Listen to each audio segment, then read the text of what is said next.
الحمد لله نحمده ونستعينه ونستغفره ونؤمن به ونتوكل عليه ونعوذ بالله من شرور أنفسنا ومن سيئات أعمالنا من يهده الله فلا مضل له ومن يضلل فلا هادي له ونشهد أن لا إله إلا الله وحده لا شريك له ونشهد أن سيدنا ومولانا محمدا عبده ورسوله أما بعد فأعوذ بالله من الشيطان الرجيم بسم الله الرحمن الرحيم قد أفلح من تزكى اللهم صل على محمد وعلى آل محمد كما صليت على إبراهيم وعلى آل إبراهيم إنك حميد مجيد اللهم بارك على محمد وعلى آل محمد كما باركت على إبراهيم وعلى آل إبراهيم إنك حميد مجيد اللہ رب العزت نے انسان کو دست قدرت سے پیدا فرمایا ہے اور اللہ رب العزت کی تخلیق کا شاہکار انسان کی ذات ہے۔ اس انسان سے خوبصورت اور خوبصیرت اللہ نے کسی اور مخلوق کو پیدا نہیں فرمایا۔ قرآن کریم میں ہے لقد خلقنا الانسان فی احسن تقویم، اور قرآن کریم میں ہے وَلَقَدْ كَرَّمْنَا بَنِي آدم۔ ان دونوں آیتوں سے دو باتیں سمجھ آتی ہیں۔ پہلی آیت لقد خلقنا الانسان فی احسن تقویم، اس سے یہ بات سمجھ آتی ہے کہ انسان صورت کے اعتبار سے پوری مخلوقات میں سب سے اعلیٰ اور خوبصورت ہے۔ وَلَقَدْ كَرَّمْنَا بَنِي آدم، اس سے یہ بات سمجھ آتی ہے کہ کردار اور سیرت کے اعتبار سے بھی انسان سب سے بہتر ہے، صورت میں بھی اعلیٰ ہے اور سیرت میں بھی اعلیٰ ہے۔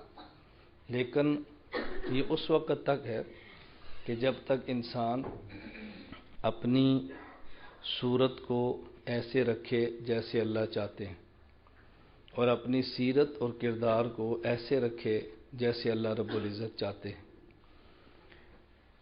اللہ رب العزت تو انسان کو بے حد خوبصورت پیدا فرماتے ہیں، لیکن انسان خود اس حسن میں بگاڑ پیدا کرتا ہے، اپنے اس حسن کو تباہ کرتا ہے۔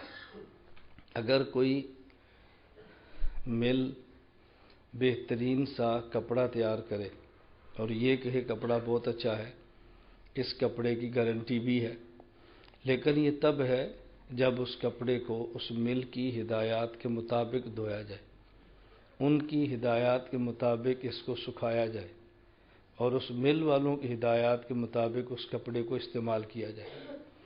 اگر ہم کپڑے کو استعمال بھی اپنی مرضی سے کریں، کپڑے کو دھوئیں اپنی مرضی سے، کپڑے کو سکھائیں اپنی مرضی سے، اور پھر کپڑا اتنی مدت پوری نہ کرے جتنی مل والے کہتے ہیں، تو ہم الزام اس مل پر لگائیں کہ ان کی بات غلط ہے، تو ان کی بات غلط نہیں ہے، ہماری ترتیب غلط ہے۔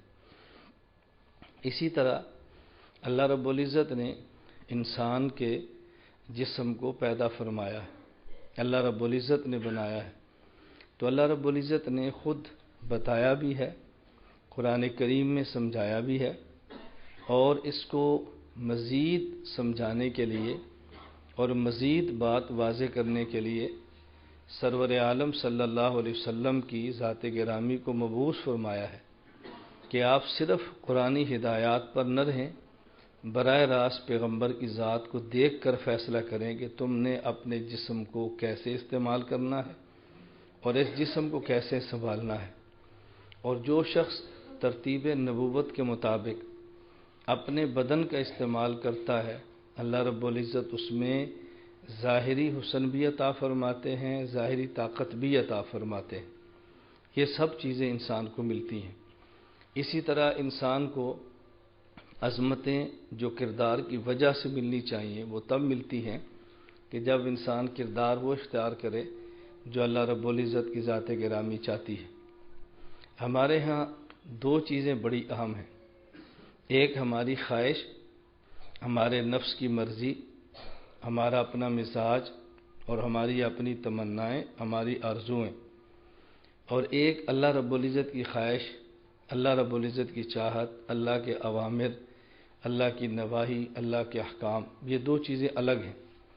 ہم نے یہ دیکھنا ہے اگر ہماری خواہش اللہ رب العزت کے حکم کے مطابق ہے تو اس کو شوق سے پورا کرنا چاہیے، اور اگر ہماری خواہش اور اللہ کے حکم میں ٹکراؤ آ جائے تو پھر ہمیں اپنی خواہش کو چھوڑ کر اللہ رب العزت کے حکم پر عمل کرنا چاہیے۔ اور جو ہمارے دل میں فطری خواہشات موجود ہیں اور ہم اس کو پورا کرنا چاہتے ہیں اور ہم سمجھتے ہیں کہ ہم اس کو پورا نہیں کر پاتے، تو یہ ذہن بنا لیں کہ ایک یہ جہان جو بڑا مختصر سا ہے، ایک یہ زندگی جو بڑی تھوڑی سی ہے، اور ایک موت کے بعد کا جہان جو بہت وسیع ہے، اور موت کے بعد کی زندگی جو صرف لمبی ہی نہیں غیر محدود زندگی ہے۔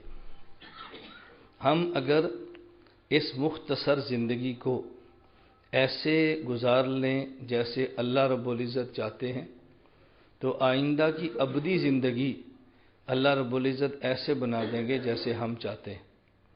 یہ ہم نے فیصلہ کرنا ہے کہ تھوڑی زندگی اپنے شوق سے گزارنی ہے یا تھوڑی زندگی کی تمنائیں دبا کر ابدی زندگی میں اپنے شوق پورے کرنے ہیں۔ ہمارے کتنے شوق ایسے ہیں جو ہم پورا کرنا چاہتے ہیں، لیکن اس شوق کے پورا کرنے کی جگہ اللہ نے یہ بنائی نہیں ہے، اس شوق کے پورا کرنے کا جہان کچھ اور ہے۔ اور یہ ایسی چیزیں ہیں جو عقل کے مطابق ہیں اور ہمارے انسانی سوسائٹی اور معاشرے کے مطابق ہیں۔ بہت سارے کام ہم کرنا چاہتے ہیں تو ہمارے والدین ہمیں یہ بات فرما دیتے ہیں کہ بیٹا ابھی یہ کام کرنے کی تمہاری عمر نہیں ہے، بڑے ہو کے پھر یہ کام کر لینا۔ ہم کوئی چیز کھانا چاہتے ہیں تو ڈاکٹر کہہ دیتا ہے کہ ابھی یہ چیز آپ نہ کھائیں، تھوڑا سا پرہیز کر لیں، اور آپ 1 سال کے بعد اس سے ڈبل بھی کھائیں تو حرج نہیں ہے۔ اور ہم اس کو خود بھی قبول کرتے ہیں، ہماری عقل بھی قبول کرتی ہے، اور کوئی ہمارا خیر خواہ بھی اس کا انکار نہیں کرتا کہ یہ بات غلط کی جا رہی ہے۔ امتحانات کے زمانے میں رات دیر تک ہم جاگتے ہیں اور دیر تک محنت کرتے ہیں۔ اب سونے کو دل بھی کرے تو پھر بھی نہیں سوتے، نیند آ بھی رہی ہو تو پھر بھی قربان کرتے ہیں۔ کوئی شخص چائے پی لیتا ہے، کوئی کافی کا استعمال کر لیتا ہے، کوئی تھوڑی دیر کھڑا ہو جاتا ہے، کوئی اپنے سر سے ٹوپی اتار کے ٹھنڈک میں آ جاتا ہے۔ ایسے اسباب اختیار کرتے ہیں کہ جس سے نیند دور ہو۔ کیوں؟ ہم نے امتحان کی تیاری کرنی ہے۔ اور ایسے جاگنے والے شخص کو کوئی بھی نہیں کہتا کہ یہ بیوقوف ہے، ہر بندہ کہتا ہے بہت اچھا لڑکا ہے، بڑا محنتی بچہ ہے، امتحان کی اس کو فکر ہے، اس کو اپنے مستقبل کو بنانے کی فکر ہے، اس لیے اپنا حال اس نے داؤ پہ لگایا ہے۔ لیکن اگر وہی لڑکا اپنی زندگی تھوڑی سی بدل دے اور وہی لڑکا رات کو تھوڑی دیر مصلی پہ کھڑا ہو جائے، وہی لڑکا اپنی رات تسبیحات میں گزارنے کا فیصلہ کرے، وہی بچہ تلاوت شروع کر دے اور رات کے 11 بج جائیں، تو اپنے کالج کے امتحان کی رات کو 2 بجے تک بھی جاگے تو سمجھدار کہتے تھے، 11 بجے تک جاگے تو اس کو بیوقوف کہتے ہیں، اس سے بیٹا صحت تباہ ہوتی ہے۔ وہ کہتے نہیں میں اپنے مستقبل کو سنوارنا چاہتا ہوں۔ کیوں؟ موت کے بعد کا مستقبل میرا بہت لمبا ہے، میں چاہتا ہوں کچھ راتیں یہاں گزار لوں، اللہ اللہ کر لوں، تلاوت کر لوں، ذکر کر لوں، نوافل پڑھ لوں، اللہ کی عبادت کروں، اور اگلے جہان جنت میں تو نیند ہے ہی نہیں، وہاں میں نے مسلسل جاگنا ہے، تو میں چاہتا ہوں کہ اپنا مستقبل ٹھیک کروں۔ تو اس کو ہر بندہ سمجھاتا ہے اگر صحت ٹھیک ہوگی تو عبادت کرے گا، طبیعت ٹھیک ہوگی تو بیٹا دین کا کام کرے گا، صحت کا خیال رکھنا بھی ضروری ہے۔ سکول کے امتحان کے لیے 2 بجے تک جاگے اس کی تعریف کی جاتی ہے، اور دین کے لیے 11 بجے تک بھی جاگے تو کوئی اس کی تعریف کرنے کے لیے تیار نہیں ہے۔ تو ہم نے اپنے آپ کو سمجھانا ہے۔ دنیا میں اگر کوئی شخص آپ کو ایسا ملے کہ جس کی کوئی مشقت نہ ہو، کوئی ایسا شخص ملے جس کو ہر طرح کی خوشیاں ہوں، تو یہ خلاف فطرت ہے، یہ عقل میں نہ آنے والی بات ہے اور اس پہ تعجب ہونا چاہیے۔ اور اگر کوئی بندہ ایسا ملے کہ جس کو پریشانیاں ہوں، جس کو فکر لاحق ہوں، یہ کوئی تعجب کی بات نہیں ہے، اس لیے کہ اللہ رب العزت نے قرآن کریم میں فرمایا ہے لقد خلقنا الانسان فی کبد، کہ ہم نے انسان کو دنیا میں مشقت میں پیدا کیا ہے۔ انسان ہو اور مشقت نہ ہو، یہ کیسے ہو سکتا ہے؟ انسان ہو اور غم نہ ہو، یہ کیسے ہو سکتا ہے؟ انسان ہو کوئی پریشانی نہ ہو، کیسے ہو سکتا ہے؟ دنیا میں ہر شخص پریشانی سے گزرتا ہے، دیندار ہو تب، بے دین ہو تب، نیک ہو تب، برا ہو تب، عالم ہو تب، جاہل ہو تب، شہری ہو تب، دیہاتی ہو تب، مالدار ہو تب، غریب ہو تب، ہر بندہ مشقت سے گزرتا ہے۔ فرق اتنا ہے کہ جو انسان اللہ سے تعلق قائم کر لے، اپنی زندگی گناہوں سے پاک کر لے، اس کے جسم کو مشقت ہوتی ہے لیکن اس کا دل خوشی کے گیت گاتا ہے، اور جو شخص اللہ کو ناراض کرتا ہے اور پھر اس کو مشقت آتی ہے، وہ ڈبل مصیبت کے اندر مبتلا ہوتا ہے۔ جسم کی مشقت الگ ہوتی ہے اور دل کی تکلیف اس کو الگ ہوتی ہے، لیکن اگر اللہ کو راضی کر کے گناہوں سے پاک زندگی گزارے تو اگرچہ اس کو ظاہر میں مشقت ہوتی ہے لیکن اس کا دل خوشیوں کے گیت گاتا ہے، اور اس کی خوشی وہی سمجھتا ہے، دوسرا بندہ اس کی خوشی کا احساس نہیں کر سکتا، اور یہ اللہ کے تعلق کے بغیر ہوتا نہیں ہے۔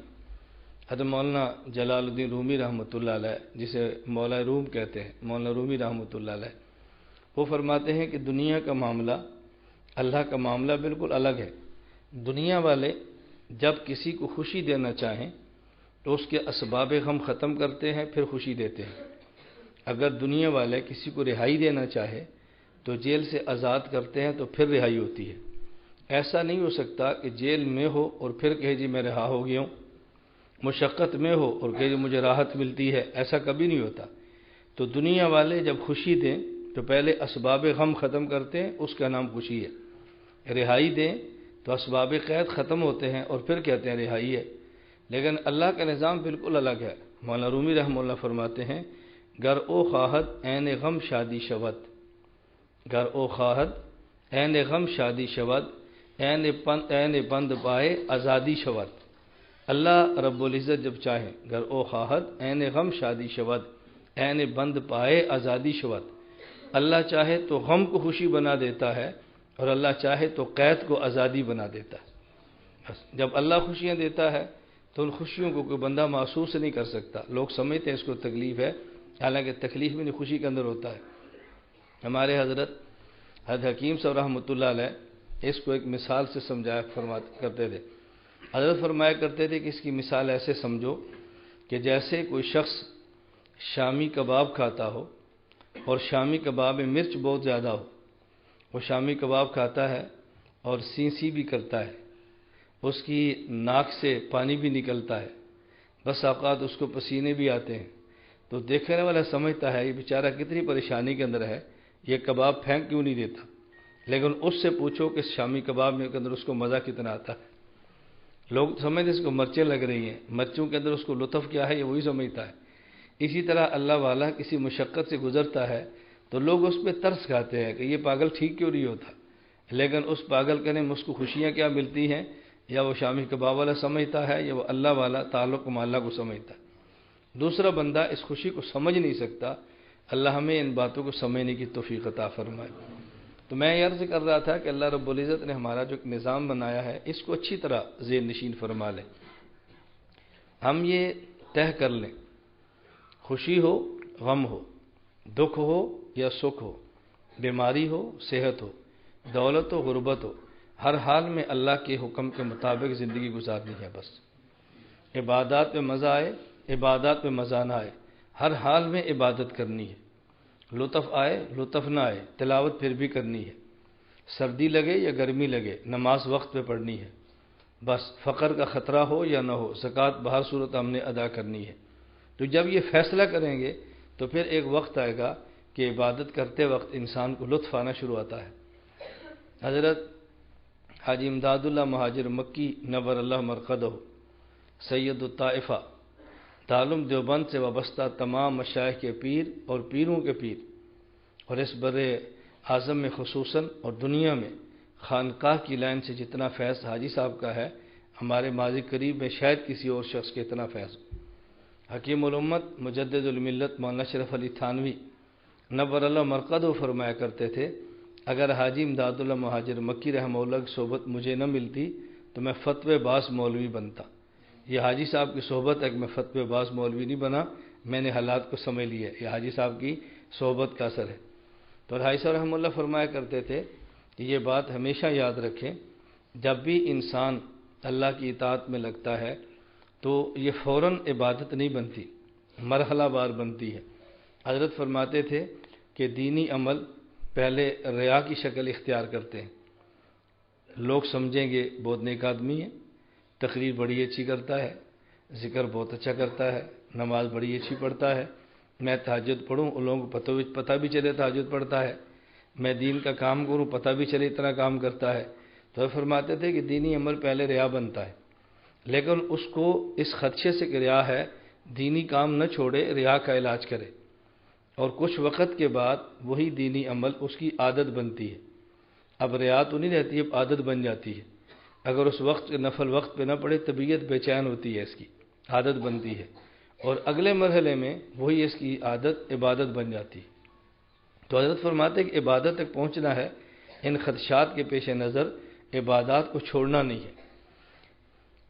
حضرت حکیم الامت مجدد الملت مولانا اشرف علی تھانوی نور علی مرقدہ کے اجل خلیفہ حضرت مولانا ابرار لوگ ہردوئی رحمۃ اللہ علیہ، یہ حضرت حکیم الامت تھانوی رحمۃ اللہ علیہ کے آخری خلیفہ ہیں جو دنیا سے رخصت ہوئے۔ حضرت ہردوئی رحمۃ اللہ علیہ کے ایک شخص بیعت تھے، اور انہوں نے حضرت کو خط لکھا کہ میں دکان پہ بیٹھا ہوتا ہوں، کپڑا بیچتا ہوں، اور ساتھ غیبت بھی ہوتی ہے، جب گاہک نہیں ہوتا تو فضول گپیں بھی لگتی ہیں۔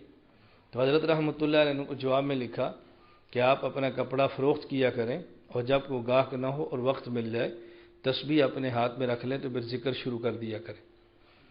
اور جب ان کو خط موصول ہوا تو انہوں نے حضرت کو پھر خط لکھا، انہوں نے کہا حضرت میں نے فارغ وقت میں ہاتھ میں تسبیح پکڑ کے اللہ اللہ کرنا شروع کیا ہے، لیکن اب میرا دل بہت خوش ہوتا ہے کہ لوگ اس کو بہت نیک سمجھتے ہیں، میرا دل بہت خوش ہوتا ہے کہ لوگ اس کو نیک سمجھتے ہیں، تو اب ریا آنی شروع ہو گئی ہے۔ حضرت نے واپسی خط لکھا تو حضرت نے فرمایا کہ تو اب تمہارے دل میں آتا ہے کہ لوگ تمہیں اچھا سمجھتے ہیں، تو کیا تم اس پر خوش ہو کہ لوگ تمہیں برا سمجھیں؟ تم کیا چاہو گے، لوگ تمہیں برا سمجھیں؟ تو اگر تم چاہتے ہو برا سمجھے پھر بتاؤ، تم لوگوں کے لیے ذکر نہیں کرتے، اگر لوگ اچھا سمجھتے ہیں تو یہ اللہ کی نعمت ہے، اس میں حرج والی بات کون سی ہے کہ لوگ اچھا سمجھتے ہیں؟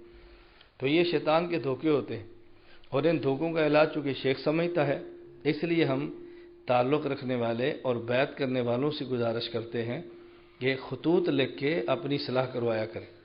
جب کوئی شخص بیعت ہو تو خط لکھے، 1 مہینے میں خط ضرور لکھے، اپنے گناہ ضرور بتائے، اپنی بیماری ہو تو تعلق رکھے، اپنی بیماری دور کرنے کے لیے مشورہ طلب کرے۔ اس کی پابندی کریں گے تو آپ خود محسوس کریں گے کہ خط لکھنے سے اور پھر خط پر عمل کرنے سے فائدہ کتنا ہوتا ہے، آپ محسوس فرمائیں گے۔ لیکن جب رابطہ رکھیں گے تو پھر خیر میں عرض یہ کر رہا تھا کہ ہمارے جتنے تقاضے ہیں ہمارے دل میں، ان تقاضوں کے پورا کرنے کی جگہ اللہ نے دنیا نہیں بنائی، اس کے پورا کرنے کی جگہ اللہ نے جنت بنائی۔ میں اس پر 3-4 چیزیں آپ کی خدمت میں عرض کرتا ہوں تاکہ بات سمجھنی آسان ہو، اور یہ بات ایسی ہے جو مذاکرہ کرنے والی ہے، اور بار بار کہنے والی ہے، اور بار بار سننے والی ہے، بار بار والی ہے کہ ہماری جو خواہشات کے تقاضے ہیں اللہ کہاں پورے کریں گے، اس کو سمجھیں اور پھر دوسروں کو سمجھائیں۔ اللہ کا شکر ہے ہم جس معاشرے میں رہتے ہیں داڑھی رکھنے میں ہماری عزت ہے، ہمارا اہل علم سے تعلق ہے، ہم داڑھی نہ رکھیں تو ہماری ذلت ہے، تو ہماری تو ظاہری عزت بھی داڑھی رکھنے میں۔ اب دیکھو اللہ نے ہماری داڑھی رکھنا کتنی آسان کر دی، یعنی ہماری داڑھی رکھنا کتنی آسان ہے۔ اب میں داڑھی اگر اللہ نہ کرے، اللہ تھوڑی سی کٹوا بھی دوں، تو آپ میں سے کتنے لوگ ہیں جو ہمیں چھوڑ کے چلے جائیں گے؟ ہم تو اس لیے آتے تھے کہ نیک آدمی ہے، اس نے کیا تماشا شروع کر دیا۔ تو ہماری تو ظاہری عزت بھی اس میں ہے کہ داڑھی رکھیں، یہ اللہ کا ہم علماء پر کتنا احسان ہے۔ ہماری تو عزت اس میں ہے کہ ہم پگڑی یا ٹوپی کا استعمال کریں، تو ہماری ظاہری عزت بھی خدا نے اس سے رکھ دی ہے۔ تو بعض لوگ تو جھجکتے ہیں کہ میں نے اگر داڑھی رکھی تو کیا بنا، داڑھی پگڑی پہنی تو کیا بنا۔ ہم سوچتے ہیں کہ ہم نے داڑھی نہ رکھی تو کیا بنے گا، ہم نے پگڑی اتار دی تو کیا بنے گا۔ لوگ سمجھتے ہیں میں نے سنت کا لباس پہنا تو میرا کیا بنے گا، اور ہمیں فکر ہے اگر ہم نے نہ پہنا تو کیا بنے گا۔ تو اللہ کا کتنا احسان ہے کہ اللہ نے نظام ہمارے ساتھ ایسا بنا دیا ہے کہ دین پہ عمل کرنا ہماری مجبوری بن گئی ہے، یعنی خوشی سے نہ بھی چاہیں۔ اللہ کا کتنا بڑا احسان ہے۔ مجھے اس پر وہ حدیث پاک یاد آتی ہے جو رسول اللہ صلی اللہ علیہ وسلم نے شاید ہم جیسے نکموں اور نالائقوں کے لیے فرمائی ہو۔ جیسے ہم نے مثال دی ہے نا، اہل علم کا طبقہ نماز پڑھنا ان کی ضرورت بن گئی ہے، روزہ رکھنا مجبوری بن گئی ہے، اللہ کے لیے نہ کریں پھر بھی ان کی اس کے بغیر گزارا ہی نہیں ہے۔ رسول اللہ صلی اللہ علیہ وسلم ارشاد فرماتے ہیں، رسول اللہ صلی اللہ علیہ وسلم کہ بعض لوگ ایسے ہیں کہ جو جنت میں نہیں بھی جانا چاہیں گے تو اللہ ان کو زنجیروں میں جکڑ کے جنت میں بھجوائیں گے۔ نہیں جانا چاہتے، اللہ انتظام ایسا کریں گے کہ زنجیروں میں جکڑیں گے اور وہ جنت میں جائیں گے۔ ایک کافر سردار ہیں، جنگ میں گرفتار ہوئے اور آگے ان کو مدینہ منورہ مسجد نبوی کے ستون کے ساتھ باندھ دیا گیا۔ کہا میں نہیں کلمہ پڑھتا، ڈٹ کے میں نہیں پڑھتا، فرمایا باندھ دو ان کو۔ سردار سے باندھا، اور سرداری بھی تھی، اکڑ بھی فون بھی تھی اس کے اندر، نہیں پڑھتا۔ کچھ دن گزرے تو کہا ان سے پوچھو ذرا کلمہ پڑھتا ہے یا نہیں؟ تو انہوں نے کہا تم جانتے ہو تم نے کس کو گرفتار کیا ہوا ہے؟ فرمایا ابھی اس کو رہنے دو، ٹھیک ہو جائے گا۔ کچھ وقت گزرا، پھر کہا ابھی اس سے پوچھو، اب تھوڑا سا دماغ ٹھیک ہوا تو پھر اس نے یہ بات کی، یہ دیکھو سردار آدمی ہوں، کلمہ پڑھو گے نہ مجھے چھوڑ دو گے، احسان کرو گے تو ہم بھی تمہارے اوپر احسان کریں گے۔ اور میں ابھی اس کا دماغ نہیں ٹھیک ہوا، اس کو تھوڑا سا رہنے دو۔ پھر کچھ وقت گزرا تو کہا بھی اس سے پوچھو۔ خیر آہستہ آہستہ تدریجاً ایک وقت آیا، اس نے کہا جی میں تو آپ کے اختیار میں ہوں، اگر آپ نہ کھولو تو آپ کی مرضی، کھولو تمہارے اوپر احسان ہے۔ فرمایا کھول دو، کھول دیا۔ خیر وہ گئے، غسل کیا اور کہا جی مجھے کلمہ پڑھو، اور کہا یا رسول اللہ میرے دل میں اسلام تو پہلے ہی اتر گیا تھا، میں چاہتا تھا کلمہ پڑھوں لیکن چونکہ سردار آدمی ہوں تو میں ڈرتا تھا کہ لوگ کہیں گے اس نے گرفتاری کے ڈر سے کلمہ پڑھ لی ہے، میں ڈرتا تھا کہ لوگ کہیں گے اس نے زنجیر کے ڈر سے کلمہ پڑھ لی ہے، تو میں اس لیے چاہتا تھا کہ میں کھلوں اور پھر کلمہ پڑھوں، بس میں یہ چاہتا تھا، لیکن چلو ایسا موقع نہ ملا، میری خواہش اصل میں یہ تھی۔ تو رسول اللہ صلی اللہ علیہ وسلم نے فرمایا کہ بعض لوگ جنت میں نہیں جانا چاہتے، اللہ زنجیروں میں جکڑ کے جنت میں بھجوا دیتا، پھر بھی اللہ نے پہنچا تو دیا نا۔ تو میں یہ عرض کر رہا ہوں کہ ہمارا تو کتنا بڑا ہم اہل علم پر اللہ کا انعام ہے، اللہ کا احسان ہے کہ اللہ نے دین پر عمل کرنا ہماری ایک ضرورت بنا دی ہے، ہماری مجبوری بنا دی ہے، کتنا اللہ کا احسان ہے۔ خیر اللہ میں یہ بات سمجھنے کی توفیق عطا فرمائے۔ لیکن جو لوگ ان اعمال پہ نہیں ہیں ان کو یہ بات سمجھائیں جو بات میں عرض کرنے لگا ہوں۔ جو شخص داڑھی نہیں رکھنا چاہتا اور اس کا دل کرتا ہے کہ میں داڑھی نہ رکھوں، اور وہ خود کو داڑھی کے بغیر خوبصورت سمجھتا ہے، یہ کفریہ دماغ ہے اور بہت غلط قسم کا دماغ ہے۔ لیکن اگر سمجھتا ہے تو اس کو یہ بات سمجھاؤ کہ بغیر داڑھی کے جس جسم کے تم متقاضی ہو اور جو جسم تم چاہتے ہو اس کی جگہ دنیا نہیں ہے، دنیا میں تم داڑھی رکھ لو، رسول اللہ صلی اللہ علیہ وسلم کی سنت اللہ کا حکم سمجھ کر جنت میں تمہاری یہ خواہش پوری ہو جائے گی۔ حدیث پاک میں ہے یدخل اہل الجنت الجنت جردن مردن، اہل جنت جب جنت میں داخل ہوں گے تو اس وقت نہ ان کے چہرے پر داڑھی ہوگی نہ ان کے جسم پر بال ہوگا، یہ ایسے ہوگا جیسے ینگ نوجوان لڑکے ہوتے ہیں تو چہرے پہ داڑھی نہ رکھنے کی جو تمہاری خواہش ہے، دنیا میں داڑھی تم رکھ لو، جنت میں اس خواہش کو اللہ پورا فرما دے۔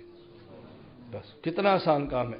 آج تم داڑھی کے بغیر رہنا چاہتے ہو، تمہیں ہر اس کو موڑنا پڑتا ہے، پیسے لگتے ہیں، تکلیف ہوتی ہے، دکھ سے گزرتے ہو، تو تم رسول اللہ صلی اللہ علیہ وسلم کی سنت پہ عمل کر لو اور یہ خواہش اللہ تمہاری وہاں جنت میں پوری کر دیں گے، اور وہاں پھر ابدی زندگی ہے، دائمی زندگی ہے، کچھ دنوں کی زندگی نہیں ہے، ہمیشہ ہمیشہ والی زندگی ہے، یہ خواہش اللہ کریم وہاں پوری فرما دیں گے۔ دنیا میں ایک انسان کی ضرورت ہے، اللہ پاک نے اس ضرورت کو پورا کرنے کے لیے نکاح کی ترتیب بنائی ہے، اپنی بیوی نکاح کی ترتیب ہے۔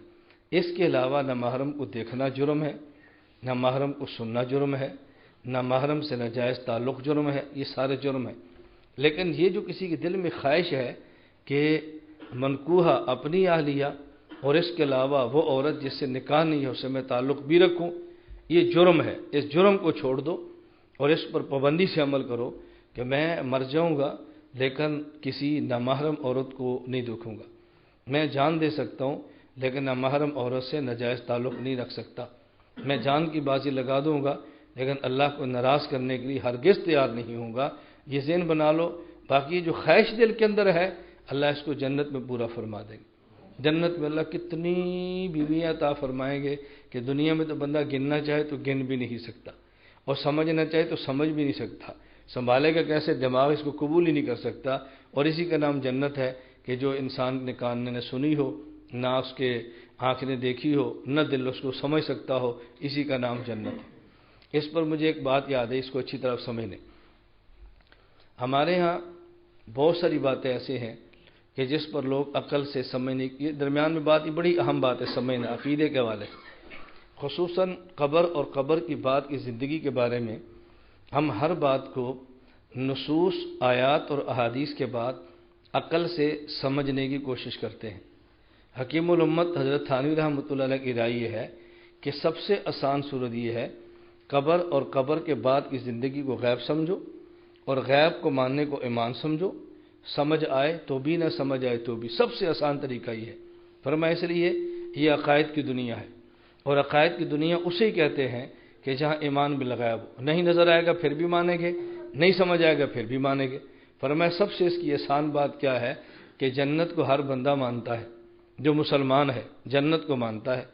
قبر کے بارے میں شکوک و شبہات پیدا کرتا ہے، قبر کے بارے میں شکوک و شبہات پیدا کرتے ہیں، قبر ہے بندہ بیٹھتا کیسا ہے، قبر ہے منو مٹی میں سنتا کیسے ہے، قبر ہے وہ دیکھ کیسے لیتا ہے، قبر ہے تو مٹی مل گئی ہے جسم کو عذاب کیسے ہوتا ہے، قبر ہے تحت نگاہ کھلتی کیسے ہے، یہ سارے شکوک و شبہات اس کو پیدا ہوتے ہیں۔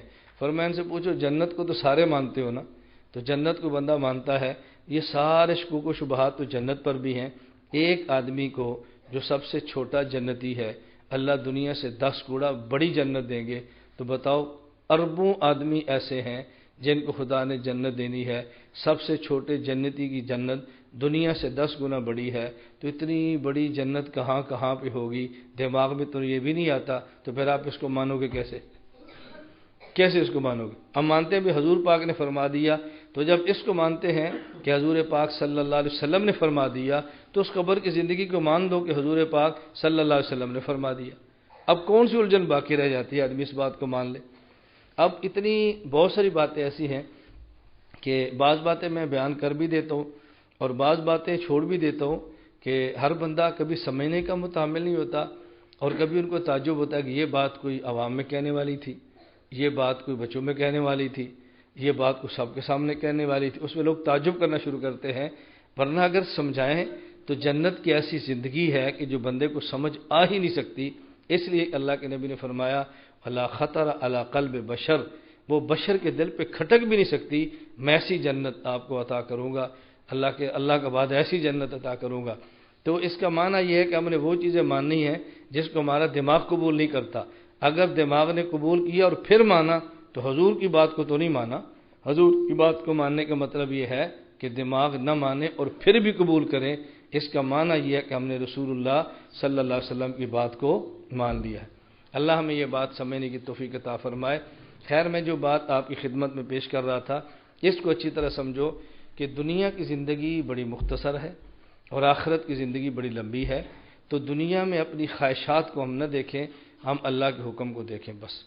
اکثر آج الجھن یہ ہے، ہم سے بیت والے ساتھی بھی یہ بات کرتے ہیں، جو نہیں ہے وہ بھی لوگ یہ بات کہتے ہیں کہ میں تلاوت کرنا چاہتا ہوں دل نہیں کرتا، نماز پڑھتا ہوں دل نہیں کرتا، ذکر کرتا ہوں مزہ نہیں آتا، فلاں جگہ پہ جانا چاہتا ہوں دل نہیں کرتا۔ بھئی یہ کیا دل لگا رکھی ہے؟ دل لگی کا نام تو عبادت نہیں ہے، دل لگی کا نام تو دین نہیں ہے، یہ عیاشی کی جگہ تھوڑی ہے، یہ تو بندگی کی جگہ ہے، غلامی کی جگہ ہے۔ اور غلام کا یہ معنی نہیں ہے کہ چیز پسند ہے تو کر لے اور نہ پسند ہے تو نہ کرے۔ غلام نے غلامی کرنی ہے، مشقت ہو تب بھی، راحت ہو تب بھی، سردی ہو تب بھی، گرمی ہو تب بھی، مزہ آئے تب بھی اور نہ مزہ آئے تب بھی۔ غلامی کا تو مطلب ہی یہ ہے کہ مزہ نہ آئے تو تب بھی بندگی کریں، اور ہم اسی الجھن میں رہتے ہیں کہ مزہ نہیں آ رہا، مزہ نہیں آ رہا۔ میں اس لیے گزارش کرتا ہوں کہ ہم فیصلہ کریں کہ ہم نے گناہ کی زندگی سے توبہ کرنی ہے انشاءاللہ، بس گناہ کی زندگی سے توبہ کرنی ہے، گناہ والی زندگی ہم نے نہیں گزارنی، یہ بہت خطرناک اور انتہائی قبیح اور بدنما اور گندی زندگی ہے، اس سے توبہ کریں۔ اور آگے مرحلہ پھر جب گناہوں سے توبہ ہوتی ہے تو پھر اذکار میں لذت بھی آتی ہے، پھر اذکار میں مزے بھی آتے ہیں۔ جب زندگی گناہ سے پاک نہیں ہوتی تو عبادات میں تلذذ نہیں ہوتا، اور جب اس کی مثال تو بڑی آسان ہے، تھانوی رحمہ اللہ نے بھی دی ہے۔ اب بتاؤ کسی آدمی کو انگور کی چینی کھلاؤ، بہت میٹھی ہوتی ہے، انگور کی چینی، یہ مٹھاس میں ضرب المثل ہے۔ گنے کی چینی بہت میٹھی ہوتی ہے لیکن انگور کی چینی بہت میٹھی ہوتی ہے۔ اتنی میٹھی چیز بھی اس آدمی کو میٹھی لگتی ہے کہ جس کو بخار نہ ہو۔ کسی بخار والے کو آپ چینی بھی کھلاؤ تو اس کو کڑوی لگتی ہے۔ اب بتاؤ اس میں چینی کا قصور تو نہیں ہے، قصور تو اس کے اپنے بخار کا ہے نا، بخار ٹھیک ہوگا چینی میٹھی لگے گی۔ یہ جو عبادات میں لذت نہیں آ رہی، قصور تو گناہوں کا ہے نا، جب گناہ کی زندگی ختم ہو جائے گی عبادات کے اندر مزہ بھی شروع ہو جائے گا۔ ہم چاہتے ہیں گناہ بھی نہ چھوڑیں اور عبادات کے اندر مزہ بھی آئے، رات کو ٹی وی بھی دیکھیں، تہجد کا مزہ بھی لیں، فلم بھی نہ جانے دیں، مزہ ذکر کا مزہ بھی لیں۔ اب یہ دو چیزیں جمع تو نہیں ہو سکتی۔ ہاں یہ ہے بس ثواب کا، ذکر کرنے کا ثواب ملتا رہے گا، فلم دیکھنے کا گناہ ملتا رہے گا، ٹی وی دیکھنے کا گناہ ملتا رہے گا، تہجد پڑھنے کا ثواب ملتا رہے گا۔ یہ دو عبادتیں اور گناہ تو اکٹھے ہوتے رہیں گے، لیکن ایسی عبادت جو لذت والی ہو یہ تب ہوگی جب ہم گناہ کی زندگی کو چھوڑ دیں۔ اللہ ہم سب کو گناہوں سے پاک زندگی عطا فرمائے، اللہ میں گناہوں سے پاک زندگی عطا فرمائے۔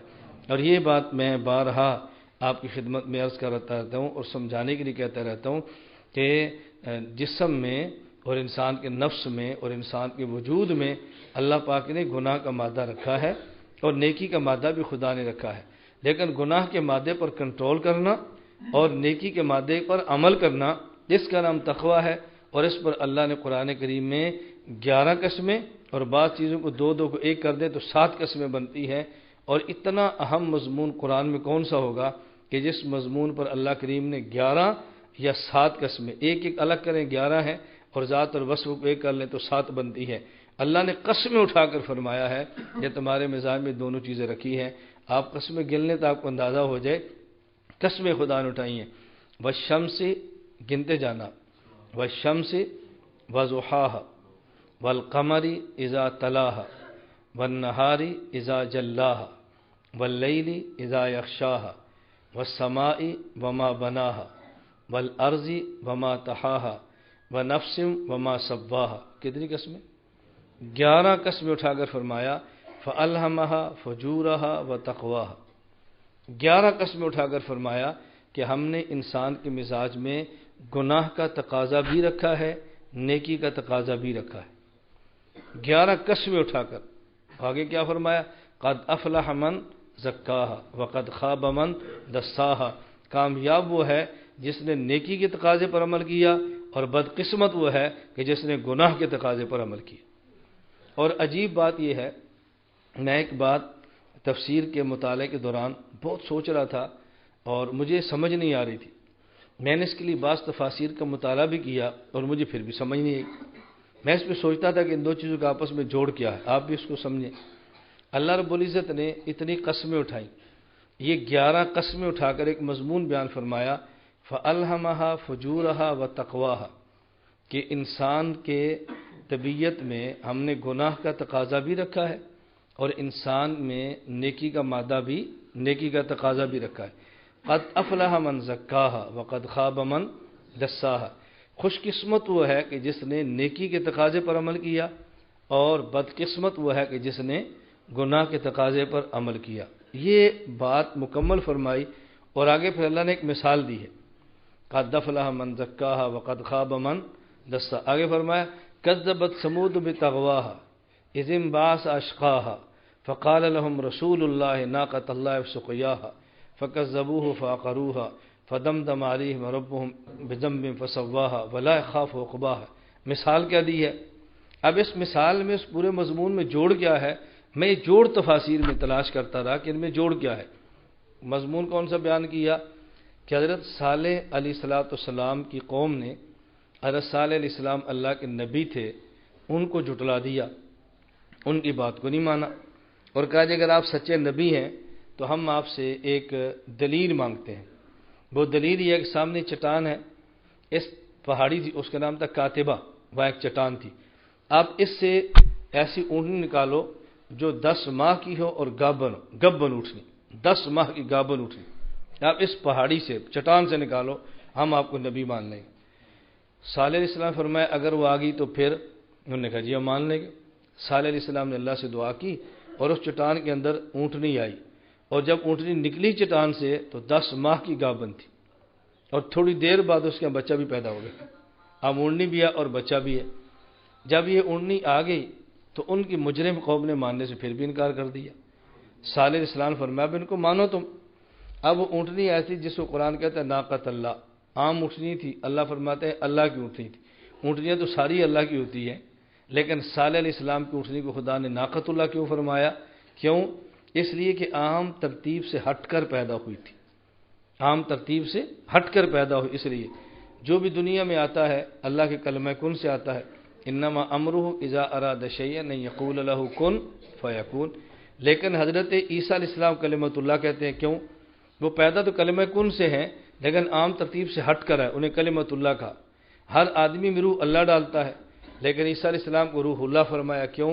عیسیٰ علیہ السلام کی جو روح جسم کے اندر ڈالی ہے عام روٹین سے ہٹ کر آئی ہے، روح اللہ فرمایا۔ صالح علیہ السلام کی اونٹنی کو ناقۃ اللہ کیوں کہا؟ عام اونٹنی اونٹنی ملتے ہیں اور اس کے اندر 10 ماہ لگتے ہیں، پھر اونٹنی پیدا ہوتی، اونٹنی بچہ جنم دیتی ہے، پھر اونٹنی اونٹ پیدا ہوتا ہے، لیکن یہ بالکل روٹین سے ہٹ کر تھی، اس کو ناقۃ اللہ فرمایا۔ اب جب اللہ کی اونٹنی ہے تو عام اونٹنی جیسی تو نہیں ہوگی نا، اللہ کی اونٹنی ہوگی۔ تو جس دن حضرت صالح علیہ السلام کی اونٹنی جاتی کنویں کا پانی پینے کے لیے تو سارے کا سارا کنواں پی جاتی،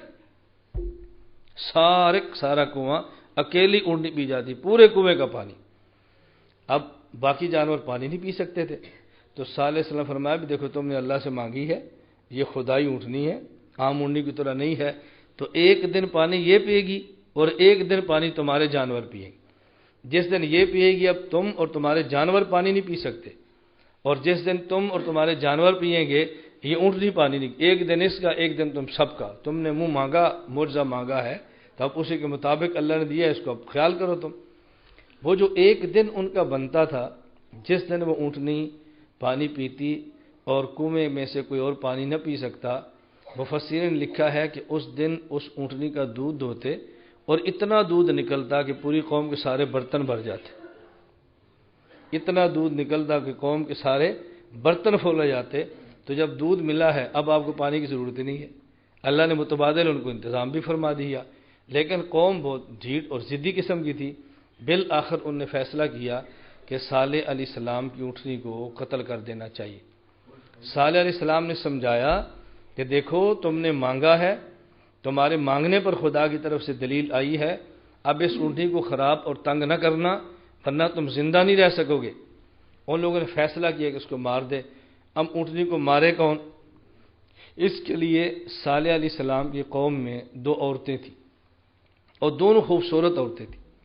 ان دونوں عورتوں نے کہا کہ ایک میں اور ایک میری بیٹی، دونوں عورتوں نے کہا جی میں اور میری بیٹی، میں اور میری بیٹی، جو بندہ اس اونٹنی کو قتل کر دے گا وہ چاہے تو مجھے لے لے چاہے تو میری بیٹی لے لے۔ صالح علیہ السلام کی قوم کے 2 بدبخت آدمی اترے، ایک کا نام تھا مصدع، میم صاد دال عین مصدع، اور ایک کا نام تھا قزار، قاف کراچی قصور والا موٹا، قاف زال الف اور را، قزار۔ 2 آدمی تھے مصدع اور قزار، یہ دونوں ایک چٹان کے بیچ چھپ کے بیٹھ گئے۔ جب اونٹنی آئی تو مصدع نے اس کو تیر مارا، اونٹنی رکی، اور جو قزار تھا اس نے اس کو تلوار سے قتل کر دیا۔ اب اللہ کے عذاب نے آنا تھا۔ صالح علیہ السلام نے فرمایا اب تم خدا کے عذاب کا انتظار کرو، آج بدھ کا دن ہے، کل جمعرات کو تم سب کے چہرے زرد ہو جائیں گے، عورتوں کے، مردوں کے، بچوں کے، بوڑھوں کے، اور جمعے کا دن ہوگا تم سب کے چہرے سرخ ہو جائیں گے، ہفتے کا دن ہوگا تم سب کے چہرے سیاہ ہو جائیں گے، اور اس کے بعد تمہارے اوپر آسمانی عذاب آئے گا۔ ایسا ہی ہوا، جمعرات کے دن آیا تو سب کے چہرے زرد ہو گئے۔ اب چاہیے تو یہ تھا کہ وہ توبہ کرتے، صالح علیہ السلام کو راضی کرتے، بجائے ان کو راضی کرنے کے اور بجائے توبہ کرنے کے ان نے مل کر مشورہ کیا کہ عذاب تو ہم پر آنا ہی ہے، اب صالح علیہ السلام کو بھی ختم کر دو، آنا تو ہے ہی، اس کو بھی ختم کرو۔ ہمارے لوگ یہی دماغ آج استعمال ہوتا ہے نا، لوگ کہتے ہیں یار سزائے موت تو ہونی ہے نا، تو ایک کو مارا پھر بھی سزا، 2 کو مارو گے پھر بھی 2 ہے، چلو جی مار دو۔ یہ صالح علیہ السلام کی قوم والا گندا دماغ ہے۔ خیر انہوں نے مشورہ کیا، صالح علیہ السلام کو شہید کرنے کے در پہ ہو گئے۔ اللہ نے ان کے اوپر عذاب بھیجا، عذاب میں پوری قوم تباہ ہو گئی، برباد ہو گئی۔ پہلے زلزلہ آیا، پھر آسمان سے چیخ آئی اور اس کے بعد یہ تباہ و برباد اس کے اندر ہو گئی، ختم ہو گئی۔ اب میں جو بات سمجھانا چاہ رہا ہوں، پہلے اللہ نے قسمیں اٹھا کر فرمایا کہ انسان کے مزاج میں گناہ کا تقاضا بھی رکھا ہے اور نیکی کا تقاضا بھی، اور خوش قسمت وہ ہے جو نیکی کے تقاضے پر عمل کرے، اور بدبخت وہ ہے جو گناہ کے تقاضے پر عمل کرے۔ آگے مثال کون سی دی ہے؟ حضرت صالح علیہ السلام کی بدبخت قوم کی۔ ان نے اپنے نفس کے تقاضے پہ عمل کیا اور اللہ کے موعظے کو جھٹلا دیا، اونٹنی کو قتل کر دیا، اور قتل کرنے کے بعد وہ جہنم کا ایندھن بن گئے۔ میں سوچ رہا تھا ان دونوں میں مناسبت کیا ہے۔ جب میں نے پورا واقعہ پڑھا تو اس کے بعد اندازہ و مناسبت کیا ہے کہ صالح علیہ السلام کی قوم کی بربادی کی وجہ اونٹنی کو ہلاک کرنا تھا، اور اونٹنی کو ہلاک کرنے کی وجہ تو خوبصورت عورتوں کی سازش تھی۔ معلوم ہوا کہ سب سے بڑی بربادی جس دنیا میں آتی ہے وہ عورت کے ساتھ ناجائز تعلق کی وجہ سے آتی ہے۔ تباہی اور بربادی جو آتی ہے، خاندان اجڑتے ہیں، ادارے تباہ ہوتے ہیں، ملک برباد اور بدنام ہوتے ہیں، اس کی سب سے وجہ انسان کی یہ نفسانی خواہشات ہیں جو تباہ کرتی ہیں۔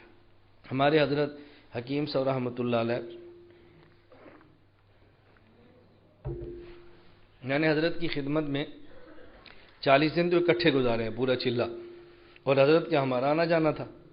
حضرت فرماتے تھے کہ میں سمجھوں اس امت میں سب سے زیادہ مرض جس کے اندر یہ امت مبتلا ہے وہ اس کا بد نظری، بد نگاہی اور نگاہ کا غلط استعمال ہے۔ فرماتے سب سے بڑا جرم اس امت میں جو چل رہا ہے وہ نگاہ کا غلط استعمال ہے۔ اللہ ہم سب کو سچی توبہ کی توفیق عطا فرمائے، اور یقین فرمائے اتنا گناہ عام ہے، اتنا گناہ عام ہے، اتنا گناہ عام ہے، حرم میں جائیں تو وہاں بھی یہ گناہ ساتھ نہیں چھوڑتا، حرم میں جائیں تو وہاں بھی گناہ ساتھ نہیں چھوڑتا۔ حرم میں دوران طواف تصویریں بن رہی ہیں، دوران طواف ویڈیو بن رہی ہے، سعی بین صفا والمروہ ہو رہا ہے اور وہاں تصویریں بن رہی ہیں، اور اللہ محفوظ فرمائے بعض لوگ اپنے گھر والوں کے بجائے عام عورتوں کی ویڈیو بنا رہے ہوتے ہیں حرم کے اندر۔ حرم اس سے بڑا دنیا میں کوئی عذاب ہوگا؟ تو اس وقت سب سے بڑا جو فتنہ دنیا میں چل رہا ہے وہ ہماری نگاہ اور نظر کا فتنہ ہے، اور جب اس پر آدمی تھوڑا سا کنٹرول کرے تو اس پر بھی حدیث مبارک سن لیں۔ ظاہر ہے جب جتنا بڑا فتنہ ہوگا اس کا علاج کریں گے اور فتنے کے خلاف کام کریں گے، انعام بھی اتنا بڑا ہوگا نا۔ حدیث پاک میں ہے، رسول اللہ صلی اللہ علیہ وسلم نے ارشاد فرمایا، حدیث قدسی ہے۔ حدیث قدسی کسے کہتے ہیں؟ هو الکلام الذی یبینہ النبی بلفظہ وینسب الی ربہ، ایسا کلام جو اللہ کے نبی اپنی زبان مبارک سے ارشاد فرمائے اور نسبت اللہ کی طرف کریں کہ میرے اللہ نے فرمایا ہے۔ حدیث قدسی میں اللہ فرماتے ہیں النظر سہم من سہام ابلیس مسموم، کہ یہ نگاہ شیطان کے زہریلے تیروں میں سے ایک تیر ہے۔ زہریلے تیروں میں، زہریلے تیر کا کام کیا ہوتا ہے؟ تیر لگے اور بڑا زخم ہے جس سے بندہ مرے تو زہر سے بندہ مر جاتا ہے، یہ زہریلا تیر ہے شیطان کا۔ آگے اللہ کو فرمایا، اللہ نے حدیث قدسی میں حضور فرماتے ہیں فمن ترکھا مخافتی یا مخافۃ منی، جو شخص اس نگاہ کو روک لے، اللہ فرماتے ہیں میرے ڈر کی وجہ سے ابدلتہ ایمانا یجدہ فی حلاوتہ فی قلبہ، میں اس روکنے کے بدلے میں ایک ایسی اس کو ایمان کی لذت عطا فرماتا ہوں کہ جس کو بندہ اپنے دل میں خود محسوس کرتا ہے۔ بس آنکھ کو روک لے، اللہ دل کو حلاوت عطا فرماتے ہیں کہ اس کو انسان خود محسوس کرتا ہے۔ حافظ ابن قیم رحمہ اللہ فرماتے ہیں کہ جب سامنے نامحرم عورت آئی تو آنکھ نے دیکھنا تھا اور اس نے آنکھ کو روک لیا، تو قربانی آنکھ نے دی ہے نا، آنکھ جو روکی ہے، آنکھ بند کی ہے، مشقت برداشت کی ہے، تو قربانی آنکھ دے رہی ہے، مزے دل کیوں لے رہا ہے؟ حلاوت ایمانی اللہ دل کو کیوں عطا فرماتے ہیں؟ فرماتے وجہ یہ ہے کہ آنکھ آپ بند کرتے ہیں لیکن چوٹ دل پہ لگتی ہے، تکلیف دل کو ہوتی ہے، چونکہ چوٹ دل پہ لگی ہے، انعام اللہ دل کو دیتے ہیں، بصارت کی قربانی ہم دیتے ہیں، بصیرت کی نعمت اللہ عطا فرماتے، اور بصارت کی نعمت چھوٹی ہے اور بصیرت کی نعمت بڑی ہے۔ یہ ایک اتنا بڑا گناہ ہے، آپ یقین فرمائیں۔ آپ یہاں خانقاہ کے ماحول میں، میں یہاں دیکھتا ہوں، یہاں خالص خانقاہی ماحول ہے، یہاں بھی بات کریں تو بعض لوگ ہنستے ہیں، ایک دوسرے کو دیکھتے ہیں کہ یہ حضرت نے کون سی بات شروع کر دی ہے، اور ساجی کیسی بات کہتے ہیں، اور یہ بات آپ کسی کالج میں، یونیورسٹی میں، کسی مسجد میں آپ کرو کہ نامحرم عورت کو دیکھنا گناہ ہے، یہ لفظ کہنے کی دیر ہے، لوگ مذاق سے ہنس پڑیں گے کہ یہ مولانا صاحب کیسی باتیں کرتے ہیں، یہ کیسی باتیں کرتے ہیں، کیا ان بات شروع کر دی ہے۔ اللہ ہم سب کی حفاظت فرمائے۔ تو ہم یہ طے کریں اور نیت کریں اور توبہ کریں کہ یا اللہ جو ہم بدنگاہی کا جرم پہلے کر چکے ہیں اپنے کرم سے معاف فرما دے، اور ہم آئندہ فیصلہ کرتے ہیں اللہ ہم اس گناہ سے بچیں گے اور نہیں بچ سکتے جب تک آپ نہ چاہیں، لا حول ولا قوت الا باللہ، جب تک آپ نہ چاہیں ہم نہیں بچ سکتے۔ اللہ ہم سب کی حفاظت فرمائے اور اللہ ہمیں پوری شریعت پر عمل کرنے کی توفیق عطا فرمائے۔ میں اکثر گزارش کرتا ہوں کہ یہ گناہوں سے بچنے کی دولت انسان کو ملتی ہے اور تعلق معلّہ سے۔ تعلق معلّہ انسان کا مضبوط ہوتا ہے دو چیزوں سے، دو چیزوں کا اہتمام کریں۔ نمبر ایک صحبت اہل اللہ اور نمبر دو کثرت ذکر اللہ۔ کتنی چیزیں ہیں؟ گناہ سے انسان بچتا ہے تعلق معلّہ سے، جتنا تعلق معلّہ مضبوط ہوگا اتنا گناہوں سے بچے گا، اور تعلق معلّہ مضبوط ہوتا ہے دو چیزوں سے، نمبر ایک صحبت اہل اللہ اور نمبر دو کثرت ذکر اللہ۔ اہل اللہ کی صحبت میں بیٹھیں، ان کی برکت سے مزاج بن جائے گا گناہوں سے بچنے کا، اور اللہ کے ذکر کی کثرت کریں، اس کی برکت سے مزاج بن جائے گا گناہوں سے بچنے کا۔ اب میں اور آپ خود فیصلہ کریں ہم اہل اللہ کی صحبت میں کتنا بیٹھتے ہیں اور اللہ کا ذکر کتنا کرتے ہیں۔ اس کے لیے میں اکثر احباب سے کہتا ہوں بس مختصر سا مزاج بنا لیں۔ ابھی تو سردیاں ہیں اور آتے ہیں، اور حدیث پاک میں بھی ہے کہ سردی تو مومن کے لیے تحفہ ہے، اس کی رات چھوٹی ہے نفل پڑھے، اور اس کی رات لمبی ہے نفل پڑھے، اور دن چھوٹا ہے آدمی دن کو روزہ رکھے۔ بڑا آسان کام ہے، اتنا کام نہ بھی کر سکے تو مختصر ترتیب ضرور بنائیں۔ صبح سورہ یاسین کا اہتمام کریں اور رات کو سورہ ملک کا اہتمام کریں، اور جمعہ کے دن سورہ کاف کا استعمال کریں۔ جب صبح آپ سورہ یاسین پڑھیں گے اللہ دن کے کام آسان فرما دیں گے، جب رات کو سورہ ملک پڑھیں گے اللہ قبر کے عذاب سے بچا لیں گے، جمعہ کے دن سورہ کاف پڑھیں گے اللہ فتنوں سے بچا لیں گے۔ کتنا آسان تھا کام ہے۔ اور 3 تسبیحات لا الہ الا اللہ، استغفر اللہ، صلی اللہ علیہ وسلم، یہ 3 تسبیحات پڑھ لیں۔ اگر 3 تسبیحات بھی مشکل ہو جائیں 33 بار پڑھ لیں، لا الہ الا اللہ اور استغفر اللہ اور صلی اللہ علیہ وسلم 33 بار پڑھ لیں۔ یہ دن میں پڑھنا تو کوئی مشکل نہیں ہے نا۔ اور جب جمعے کا دن ہو، کل بھی جمعہ ہے، تو جمعے کے دن عصر کی نماز یہاں پڑھیں، نماز کے بعد 80 مرتبہ اللہم صلی